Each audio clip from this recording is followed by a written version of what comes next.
Et vous l'avez reconnu, bien sûr. Bonjour Françoise Degois. Coucou chère Cécile, Oui. coucou cher Patrick. Oui, Françoise, le retour des conférences de presse du jeudi, Olivier Véran aujourd'hui, qui va dévoiler les mesures prises, qui doivent être prises donc pour faire face à ce qu'on dit et ce qu'on appelle la 5e vague. Et ça ressemble fort à un tour de vis, Françoise. Ah bah carrément, cacher ce passe vaccinal que je ne saurais voir, dont je ne saurais parler. Bah oui, parce que il dit pas son nom. Si les rumeurs se confirment, celles que nous avons depuis hier, eh bien c'est carrément du tour de vis, c'est carrément plaf, ça y est. Là, c'est l'emprisonnement. C'est un passe vaccinal, ça n'est plus un passe sanitaire. Pourquoi ? Parce que eh bien les tests ne seront plus valables que 24 heures au lieu de 72 heures. 24 heures, c'est assez court pour aller au restaurant, par exemple. Le passe sanitaire, eh bien il sera assujetti à la 3e dose à partir de 18 ans, incroyable. Alors là, et le rappel, alors là, c'est le pompon. Le rappel, ça va se faire au bout de 5 mois. Pas 6, pas 7, pas 8, 5 mois. Crac, ça ne fait pas semblant. Le but, évidemment, c'est de rendre la vie des non-vaccinés tout à fait impossible. Avec l'éternel retour d'un jour sans fin. Gabriel Attal, en novembre 2020, il y a un an, il faut sauver Noël.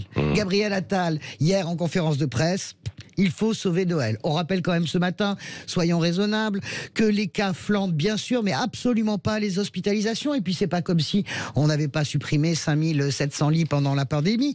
On rappelle également que personne sérieusement ne peut dire quelle est l'immunité. On ne peut pas la mesurer au quotidien. J'écoutais Gérald Kirzet qui intervient chez nous, qui est tout sauf un complotiste, disant c'est une folie de décider qu'au bout de 5 mois nous n'avons plus d'immunité. Nous ne le savons rien.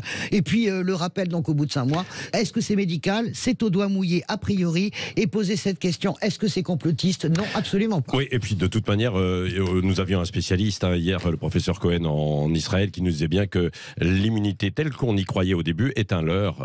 Ça n'existe pas là, pour l'instant, en tout cas, dans l'état des recherches et puis de ce que l'on met en application. Et l'opinion, Françoise, est-ce qu'elle est prête à accepter ce que vous appelez un tour de vis ? Je n'en sais rien, c'est difficile à dire. En tout cas, ça va encore aggraver cette défiance, et moi j'ai envie de dire ce très mauvais état d'esprit qui est en train de s'installer dans ce pays entre les vaccinés et les non-vaccinés. Vous avez vu qu'une majorité très courte de vaccinés sont pour l'enfermement, le confinement des non-vaccinés. Au mépris de tout état de droit, c'est la France éternelle, cet aspect très noir qu'on adore et qui revient. Et puis, il y a ce qui se passe en Guadeloupe. Je rappelle que ça gagne maintenant la Martinique, aux Antilles. Il y a une nuit assez difficile encore la nuit dernière.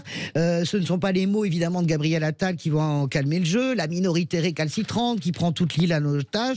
Là, je le rappelle également, c'est pas comme si on n'avait pas alerté aux Antilles, en Guadeloupe, comme si la Guadeloupe n'avait pas dit attention, on a 15 lits de réanimation pour 400 000 patients, comment est-ce qu'on va faire ? Ça n'est pas comme s'il y avait une défiance éternelle et normale pour une île dévastée par le chlordécone, ce pesticide ultra toxique, ce scandale sanitaire de l'État. Ça n'est pas comme si le chômage, le manque d'accès d'eau potable d'un tiers de la population dans un territoire de la République française n'était pas omniprésent. Donc il est évident qu'avec ce type de propos et avec ce type de comportement et avec ce type de tour de vis, eh bien, j'ai le sentiment que nous n'allons pas vers ce que j'appelle de tous mes voeux la concorde civile et nationale. Merci Françoise Degois.